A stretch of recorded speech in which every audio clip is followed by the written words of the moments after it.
اعوذ باللہ من الشیطان الرجیم بسم اللہ الرحمن الرحیم حمد و ثنا اللہ رب العزت کی بارگاہ میں کہ جو ہر لحاظ سے لائق کے حمد و ثنا ذات ہے، اور درود و سلام اللہ رب العزت کے ان برگزیدہ بندوں پر کہ جن کے طفیل انسان تک حق کی ہدایت پہنچی۔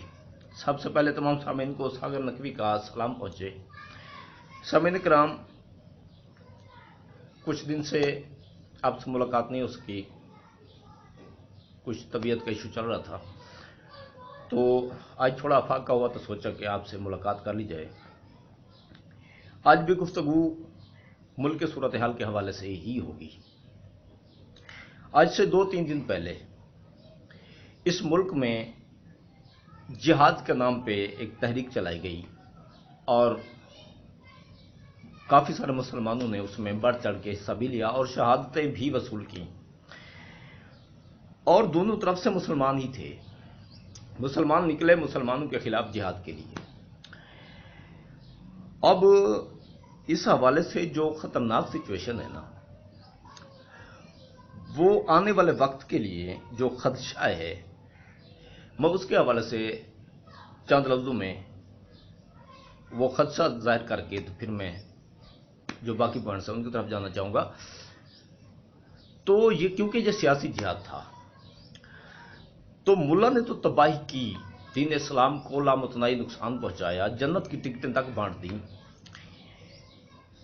انسانیت کے خون سے زمین کو سرخ کر ڈالا، جہاد کے نام پہ تباہی پھیر کر رکھ دی، دین اسلام جیسے سلامتی والے دین کو غیر مسلموں کے لیے ایک خوف کی علامت بنا دیا۔ حد یہ ہو گئی کہ نمازی تک بھی کافر قرار دے کے اللہ کے گھر میں شہید قرار ڈالے، اور ان کے پیروکاروں نے کر دیے جنت کے لالچ میں، اللہ کے گھر میں بندے شہید کر کے نمازی مار کے۔ تو ملا کے کہنے پہ وہ جنت تلاش کر رہے تھے، یعنی ملا تو یہاں تک لے آیا تھا کہانی۔ اب یہ جو سیاسی پارٹیاں ہیں، اب یہ جہاد کرانے لگ گئی ہیں، اور مجھے خدشہ یہ ہے کہ کچھ ٹائم کے بعد یہ سیاستدان کہیں جنت کی ٹکٹیں نہ بانٹنا شروع کر دیں کہ جو ہمارے مخالفین ہیں، اگر ان کو آپ لوگ مارو بچھاڑو تو آپ جنت میں جاؤ گے۔ تو ایک سیاسی تحریک، کرسی کی جنگ، اپنا لالچ، ذاتی مفاد کی خاطر سیاسی پارٹیاں آمنے سامنے آئیں، لفظ استعمال کیا گیا جہاد کا، اور دکھ اس بات کا ہے کہ جو مذہبی حلقے تھے انہوں نے چپ سا دی۔ کسی نے یہاں تک بھی کہنے کی ہمت نہیں کی کہ یہ اسلام کے ساتھ مذاق مت کرو، سیاست دنیا کا اسلام سے تعلق نہیں ہے، بلکہ یہ بالکل الٹ ہی چیز ہے اسلام سے، اللہ کے دین سے سیاست دنیا کا تعلق نہیں ہے۔ یہاں تک میں کہہ دوں کہ یہ جو جمہور کا جو نظام ہے ہمارے ملک میں، یہ اسلامی نظام نہیں ہے۔ اپنے مسلک کے علماء سے پوچھے، چاہے آپ جس بھی مسلک سے تعلق رکھتے ہیں، الحمدللہ سارے مسلمان ہیں، آپ اپنے مسلک کے مولوی صاحب سے پوچھیں، ملا سے نہیں کہہ رہا، مولوی سے پوچھیں، وہ آپ کو بتائیں گے کہ یہ جو جمہور والا سسٹم ہے نا، چناؤ کے حوالے سے، لیڈر کے چناؤ کے حوالے سے، قرآن اس کی نفی کر رہا ہے۔ لیکن عوام نکلی ہوئے جہاد کے لیے، اور حد ہو گئی کہ شہادتیں بھی ہوئیں۔ ظاہری بات ہے کیونکہ لفظ جہاد استعمال ہوا تھا نا، سیاسی جہاد میں تو سیاسی شہادتیں بھی ہی کہنی چاہیے۔ جو مارے گئے وہ سیاسی شہید ہی ہیں۔ اب ایک لڑکا ہے فیصل عباس، اس کی فیملی سے آج ملاقات ہوئی۔ اس کی والدہ نے، میں کیا بتاؤں آپ کو، والدین تنگ ہیں، اس حد تک نفسیاتی بنا دیے ہوئے ہیں ان سیاستدانوں نے، نوجوان اس حد تک نفسیاتی کر دیے ہیں، جنونی بنا دیے ہیں کہ والدین کی بات تک سننے کو تیار نہیں۔ اس کی والدہ رو رو کے کہہ رہی تھی، میں نے منع کیا تھا، میری بات اس نے نہیں مانی۔ اب آپ یہ دیکھیں، والدہ کی نافرمانی کر کے نکلا، آگے جا کے جان چلی گئی۔ والدین کا نافرمان ہو کے مر جانا، لفظ شہید ہی لکھا ہوا ہے اس کے نام کے ساتھ۔ اور گھر میں کوہرام ہے۔ اب یقین کریں اس نوجوان کی والدہ نے لعنت ڈالی ہے ان سیاسی پارٹیوں پہ۔ والدین تنگ ہیں یار، نوجوانوں کو سمجھ نہیں آ رہی، بس لیڈرز کی پیروی میں لگے ہوئے ہیں، نہ خدا کی ناراضگی کا پتہ ہے نہ رسول کی ناراضگی کا پتہ ہے۔ وہ مدینہ میں جو کچھ ان لوگوں نے کیا اپنے لیڈر کو خوش کرنے کے لیے وہ آپ دیکھ چکے۔ اب والدین کی نہیں مان رہے، والدین کو ناراض کر کے لیڈر کے پیچھے چلے جاتے ہیں۔ ذرا غور کریں انجام کیا ہوگا ان کا۔ آگے چلو، جانے فانی سے جانے ہر کسی نے، جو اس انداز میں گئے ہیں ان کا آگے کیا انجام ہے؟ اللہ کو ناراض کر کے، والدین کی نافرمانی کر کے، سیاسی لیڈروں کی آشیرواد لینے کے لیے، اور پھر آگے جو تھے وہ بھی مسلمان تھے، جو پولیس والے وہ جان سے گئے، ان کے بچوں کا کیا ہوگا؟ میں ان سیاسی مداریوں سے مخاطب ہوں، کچھ خدا کا خوف کر لو، تمہارے گھر سلامت ہے اس ساری بدماشی کے بعد۔ عمران خان کا گھر سلامت ہے، اس کا کوئی نہیں مرا، وہ خود بھی زندہ ہے۔ شہباز شریف کا گھر سلامت ہے، اس کے بچے بھی سلامت ہے، اس کا گھر آباد ہے۔ آصف زرداری صاحب کا گھر آباد ہے، اس کے بچے بھی سلامت ہیں۔ یہ جو جان سے گئے، یہ جو گھر اجڑ گئے، ان کی کفالت کون کرے گا؟ ان بچوں کی دیکھ بھال کون کرے گا؟ والد سے زیادہ ہمدرد رشتہ اور کون سا ہو سکتا ہے اس کائنات میں؟ جن بچوں کے سر سے سایہ چھن گیا تمہاری کرسی کی خاطر، ہوئے ہوئے ہوئے ہوئے ہوئے ہوئے ہوئے ہوئے، عوام بھی نہیں سوچ رہی، نوجوانوں کو سمجھ نہیں آ رہی، پتہ نہیں جادو ہو گیا ان پہ، چکر کیا ہے، نفسیاتی ہو کے جذباتی ہو کے نکل رہے ہیں۔ چکر ان کا اپنی کرسی کا ہے، تباہ ہو رہے ہیں لوگوں کے بستے ہوئے گھر، ایک لمحے میں اجڑ جاتے ہیں۔ میں اپیل کروں گا، خدا را اپنے بچوں کی فکر کریں، اپنے والدین کی فکر کریں، اپنے گھروں کی فکر کریں۔ یہ جہاد نہیں ہے، یہ جو آپ لوگوں کو جہاد کے نام پہ باہر نکال رہے ہیں نا، آپ لوگوں کی جانوں کو داؤ پہ لگا رہے ہیں۔ آپ یقین کریں ان کو جہاد کی ڈیفینیشن تک کا نہیں پتا، ان کو اتنا تک نہیں پتا کہ جہاد ہے کیا۔ بہرحال دکھ ہے، افسوس ہے، جتنی اموات ہوئی ہیں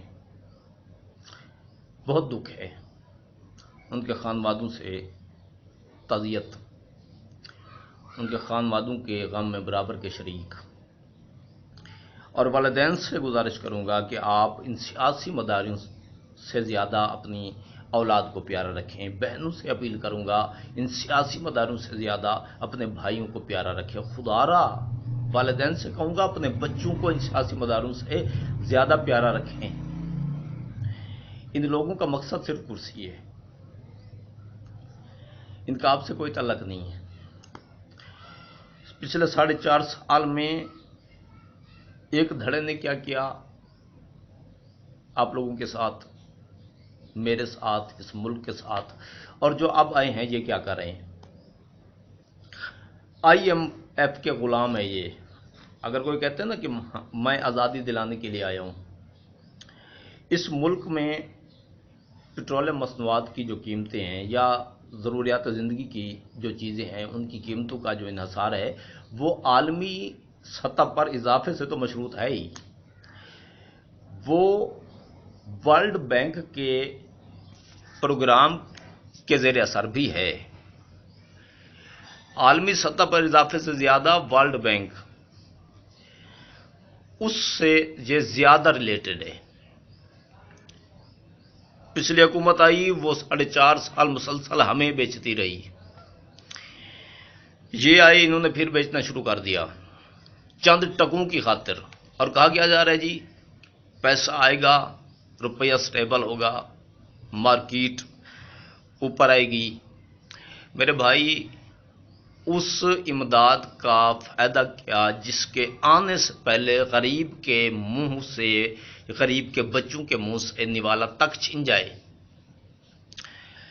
اب ان صاحبان نے بھی آگے پیٹرول میں اضافہ کر دیا اور ملک کی تاریخ کا سب سے بڑا اضافہ ہے۔ کیا ابھی بھی میری قوم کو سمجھ نہیں آ رہی کہ یہ کتنے بڑے مداری ہیں؟ وہ آیا تھا تبدیلی کے نام پہ، میں پیٹرول اس کم ریٹ پہ دوں گا، میں ڈیزل اس کم ریٹ پہ دوں گا، گیس، بجلی، سارا کچھ۔ اس نے کیا کیا؟ پھر یہ آ گئے کہ اس نے تباہی پھیر کے رکھ دی ہے، لہذا اب ہم آ رہے ہیں۔ مہنگائی مکاؤ مارچ ان کا تھا جب یہ نکلے تھے، مک گئی مہنگائی جی، دیکھ لیں آپ۔ یہ مداری ہیں یار، ان کے لیے اپنی جانیں خطرے میں ڈال رہے ہو، اپنے گھروں کو، ہنستے بستے گھروں کو اجاڑنے پہ تلے ہوئے ہو۔ کسی اور کی نہ سوچو یار، اپنے بچوں کی سوچ لو۔ میں بار بار کہہ رہا ہوں، اپنے بچوں کی سوچو، اپنے والدین کی سوچو، اپنے گھر کی سوچو۔ خدا را، یہ لوگ تمہیں لوٹنے والے ہیں، کچھ دینے والے نہیں ہیں۔ اور ان لٹیروں کے لیے، اپنے بچوں کے لیے جو حلال رزق کمانے کا جو ٹائم ہے، وہ بھی ان لٹیروں کو دے رہے ہو۔ اپنے بچوں پہ جو سایہ کی صورت میں پروردگار نے تمہیں زندگی دی ہے، زندگی دے کے تمہارے بچوں کے سر پہ تمہیں سایہ بنا کے رکھا ہے، اپنی زندگی بھی ان مداریوں، ان لٹیروں کے لیے قربان کر رہے ہو۔ خدا را کچھ سوچیں، آپ کو اللہ اور اس کے رسول صلی اللہ علیہ وسلم کا واسطہ ہے، کچھ سوچیں یار، کس طرف لگ گئے ہو؟ اچھا، اب پیٹرول میں اضافہ ہوا ہے۔ جب عمران خان اضافہ کرتا تھا تو موجودہ جو حکمران ہیں یہ تنقید کرتے تھے، اب انہوں نے اضافہ کیا، عمران خان تنقید کر رہا ہے۔ مداری پن کی انتہا دیکھیں، اللہ کی پناہ ان لوگوں سے۔ اچھا جی، تو بس یہی اپیل کرنی تھی اس ویڈیو میں کہ کچھ سوچیں، اپنے ملک کا نقصان نہ کریں، اپنے ہنستے بستے گھر نہ اجاڑیں، اپنے بچوں پہ سایہ بن کر رہیں۔ اللہ رب العزت نے آپ کو ان کے لیے سایہ، ان کے لیے رہبر بنا کے بھیجا ہے، سربراہ بنا کے بھیجا ہے۔ آپ اپنی ذمہ داری پوری کریں اور اللہ رب العزت کی بارگاہ میں سرخرو ہوں۔